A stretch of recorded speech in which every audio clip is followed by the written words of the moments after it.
আমাদের আজকের বিষয়টি হচ্ছে ফাংশন এবং অন্বয়ের মাঝে সম্পর্ক। তোমরা সকলেই এটা ছোটোবেলা থেকেই পড়ছো, ছোটোবেলা বলতে স্কুল লাইফ থেকে। কিন্তু তোমরা আসলে সব গুলায়ে ফেলো যে কোনটা ফাংশন কোনটা অন্বয়। আমি তোমাদের আজকে আমার এই ছোট্ট ভিডিওর মাধ্যমে দেখাবো কোনটা ফাংশন এবং কোনটা অন্বয়। আশা করি পরবর্তীতে তোমাদের আর এই জিনিসগুলো ভুল হবে না। তাই তোমরা আমার ভিডিওটি যত দ্রুত সম্ভব শেয়ার করে দাও এবং ফুল ভিডিওটি দেখো। আচ্ছা, এবার বোর্ডের দিকে খেয়াল করো। আমি উপরে লিখে রাখছি ফাংশন এবং অন্বয়ের মাঝে সম্পর্ক। প্রথমে আমি একটা কথা বলি, সেটা হচ্ছে ফাংশনকে আমরা ইংরেজিতে কী লিখি বলো তো, সেই জিনিসটা একটু দেখো। আমরা এইভাবে লিখি ফাংশন, বাট অন্বয়কে কিন্তু আমরা কী লিখি জানো? অন্বয়ের ইংরেজিটা হচ্ছে কি রিলেশনস। রিলেশন না, রিলেশনস। এর মানে কি বলো তো, এসটা দ্বারা কী বোঝায়? এসটা দ্বারা অবশ্যই তোমরা জানো কি হয়, কোনো ওয়ার্ডের লাস্টে যদি এস থাকে বা ইয়েস থাকে সেটা বহুবচন বোঝায়, তাই না? তাহলে এইটাও হচ্ছে আমার বহুবচন বা প্লুরাল। তাহলে দেখো রিলেশনস মানে সম্পর্ক, সেটা একজনের সাথে না, একাধিক জনের সাথে, তাই না? তাহলে রিলেশন বলতে সম্পর্ক। এখন আসো এই যে রিলেশন কথাটা, এখন দেখো আমরা এটাকেই বুঝবো আসলে অন্বয়টা কি আর ফাংশনটা কি। তার আগে একটু দেখো, আমি যেটা প্রথমে ফাংশনটা লিখছি, ফাংশনটা একটু আমরা জেনে নিই। ফাংশন জিনিসটা কি? ফাংশন জানার জন্য তোমাকে আগে জানতে হবে সেট। আমাদের একটা ফাংশন তখনই হতে পারে যখন সেখানে একাধিক সেট থাকে। কি বললাম? একাধিক সেট থাকে, ঠিক আছে? তাহলে মনে করো আমি এখানে দুইটা সেট নিলাম, একটা এ সেট, ভিতরে যে কোনো কিছু আমি নিতে পারি, মনে করো 2 3 5, এবং আরেকটা নিলাম আমি বি সেট, মনে করো এটা নিলাম 1 4 6। জাস্ট এইটা আমরা নিলাম 2 3 5 1 4 6। আমি কয়টা সেট নিয়েছি বলো তো? দুইটা। এই দুইটাকে কি বলে? আমি আগের ভিডিওতে বলেছিলাম যে সেকেন্ড ব্র্যাকেট যদি দেখো তাহলে অবশ্যই বুঝে যাবে এটা হচ্ছে কি সেট। দেখো এখানে সেকেন্ড ব্র্যাকেট আছে এবং ভিতরে অনেকগুলা এলিমেন্ট আছে, যদিও এখানে নির্দিষ্ট 3টা, কিন্তু আরও থাকতে পারে। তাহলে এই যে অনেকগুলো যে এলিমেন্ট আছে সেকেন্ড ব্র্যাকেটের মধ্যে, সেটা হচ্ছে আমাদের সেট। তাহলে এ এবং বি এই দুইটা হচ্ছে আমাদের সেট, ঠিক আছে? তাহলে এ এবং বি হচ্ছে আমাদের সেট। এখন দেখো ফাংশনটা কি? ফাংশনটা মূলত হচ্ছে দুইটা সেটের মাঝে সম্পর্ক। তাহলে ফাংশন জিনিসটা কি বললাম? দুইটা সেটের মাঝে সম্পর্ক। এখানে দেখো ফাংশন, একটু আমি ভেঙে দেখাই। ফাংশন, তাই না? আমি বললাম কি ফাংশন ইকুয়াল টু হবে কি দুইটা সেটের মাঝে সম্পর্ক। এখন দেখো এ এবং বি, জাস্ট মনে করো এ ক্রস বি। যদি এ এবং বিকে আমি কার্তেশীয় গুণন করি, একটু সহজভাবে বুঝো, সম্পর্ক বলতে আমি যোগও নিতে পারি, তাই না? তো আচ্ছা দেখো, কার্তেশীয় গুণন যদি করি তাহলে নর্মালি আমার, তোমরা এটা জানো অলরেডি, যে এইটাকে আমি কিভাবে লিখতে পারি বলো তো?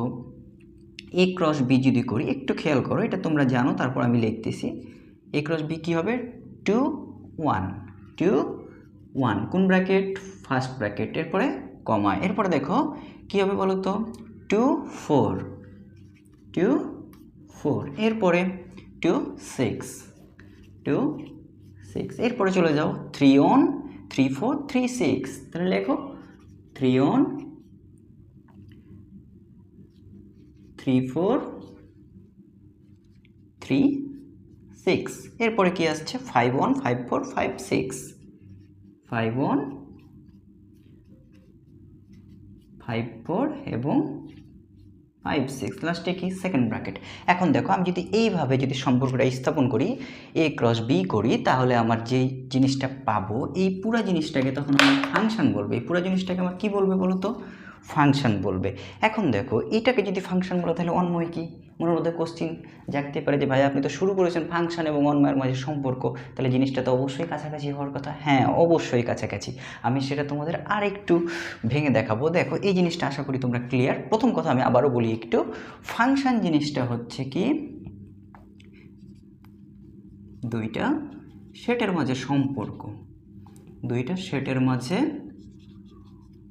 সম্পর্ক। তাহলে কি বললাম আবার বলো তো? আমি বললাম ফাংশন মানে হচ্ছে দুইটা সেটের মাঝে সম্পর্ক। কথাটা কি ক্লিয়ার? যদি ক্লিয়ার হও তাহলে একটু খেয়াল করো, আমি একটু তোমাদের দেখাই যে দুইটা সেটের মাঝে সম্পর্কটা আসলে কিভাবে হতে পারে আরও, ঠিক আছে? এখন দেখো আমি বললাম দুইটা সেটের মাঝে সম্পর্ক। আচ্ছা, তার আগে একটু খেয়াল করো, ফাংশন হওয়ার কিছু শর্ত রয়েছে। তুমি চাইলেই সবাইকে ফাংশন বলতে পারবে না, তুমি চাইলেই সবাইকে ফাংশন বলতে পারবে না, যদিও দুইটা সম্পর্ক হতে পারে। ঠিক আছে, দুইটা সম্পর্ক হয়ে গেল তুমি সবাইকে ফাংশন বলতে পারবে না। ঠিক আছে, এর মানে দেখো তাহলে ফাংশন হওয়ার কিছু শর্ত রয়েছে, চাইলে তোমরা এটা নোট করে রাখতে পারো। ফাংশন হওয়ার শর্ত, সাধারণত ফাংশন হওয়ার শর্ত হচ্ছে তিনটি। কয়টি বললাম? তিনটি। আমি দেখো একটু লিখে দিচ্ছি তোমাদের সুবিধার্থে। 1 নাম্বার, ফাংশন হওয়ার শর্ত তিনটি, তার মধ্যে 1 নাম্বার হচ্ছে কি, প্রথম সেটের প্রত্যেকটি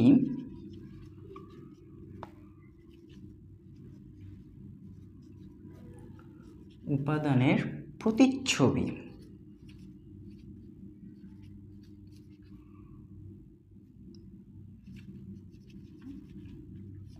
অবশ্যই দ্বিতীয় সেটে থাকতে হবে। আমি একটু আগেই বলেছি যে ফাংশনে তো কয়টা সেট লাগে? 2টা। ঠিক আছে, দ্বিতীয় সেটে থাকতে হবে। তাহলে এটা হচ্ছে 1 নাম্বার শর্ত, যে প্রথম সেটের প্রত্যেকটি উপাদানের প্রতিচ্ছবি দ্বিতীয় সেটে থাকা লাগবে। এরপরে দেখো 2 নাম্বার, আবারও প্রথম সেটের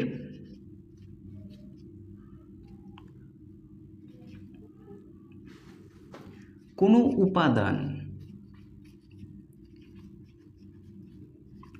উপাদান দ্বিতীয় সেটের উপাদানের সাথে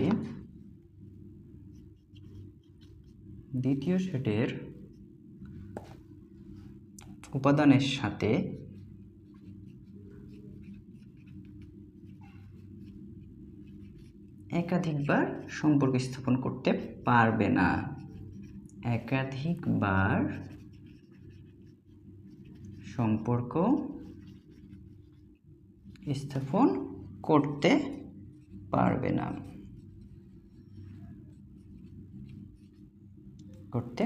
না। এবার 3 নাম্বারটা কি হতে পারে? দেখো আমি একটু উপরে লিখছি, যেহেতু নিচে আমার জায়গা নাই এর। তো 3 নাম্বারটা হচ্ছে কি, প্রথম সেটের কোনো উপাদান খালি থাকা যাবে না। প্রথম সেটের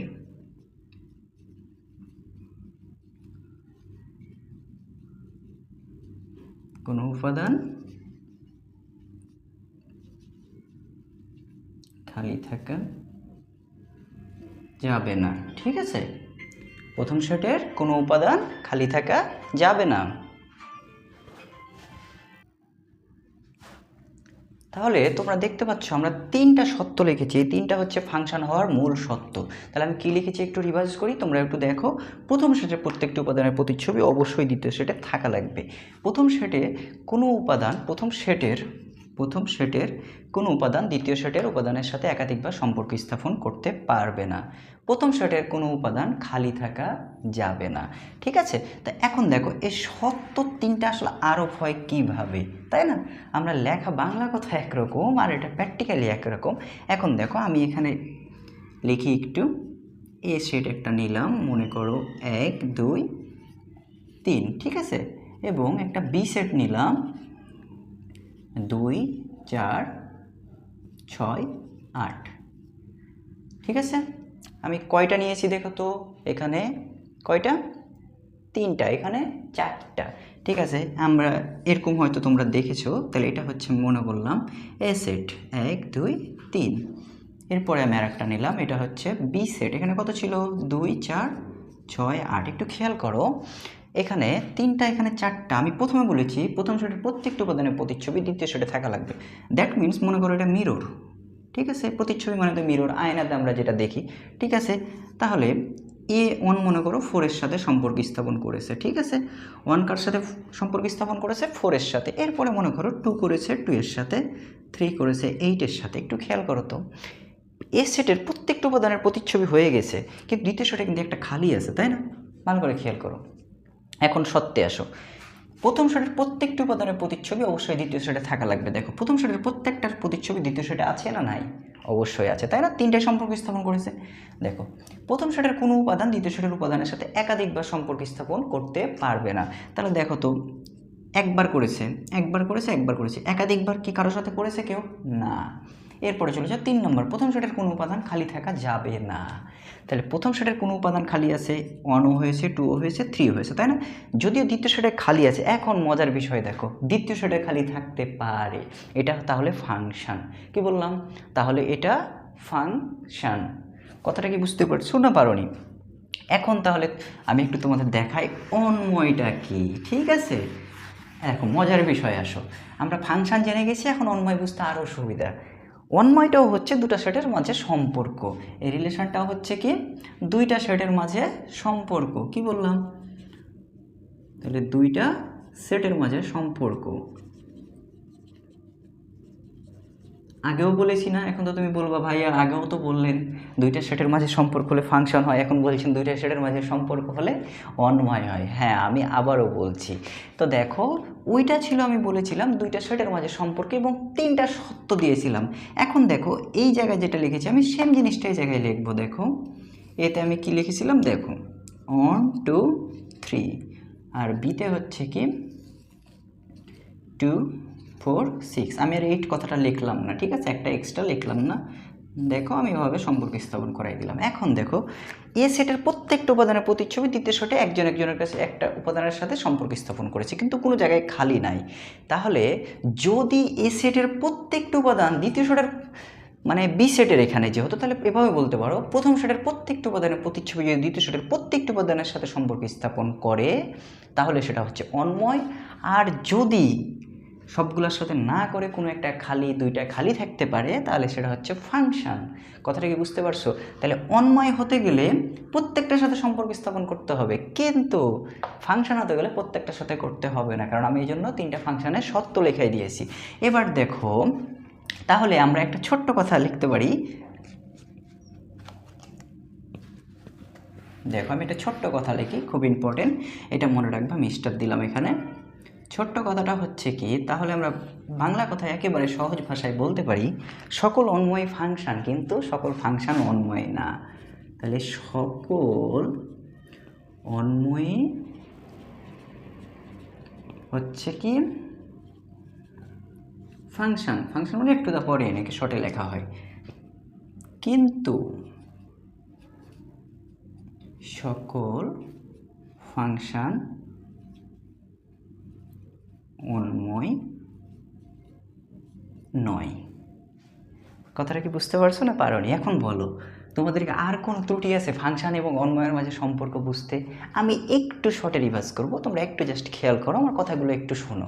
তাহলে আমি প্রথম যে কথাটা বলেছি সেটা হচ্ছে কি ফাংশনটা হচ্ছে কি দুইটা সেটের মাঝে সম্পর্ক এবং অন্বয়টাও হচ্ছে দুইটা সেটের মাঝে সম্পর্ক, কিন্তু অন্বয়ের ক্ষেত্রে হয় কি দুইটা সেটের মাঝে সম্পর্কগুলো একজন একটা উপাদান আর একটা উপাদানের সাথে করতে পারে এবং সবগুলোর সাথে করে ফেলে।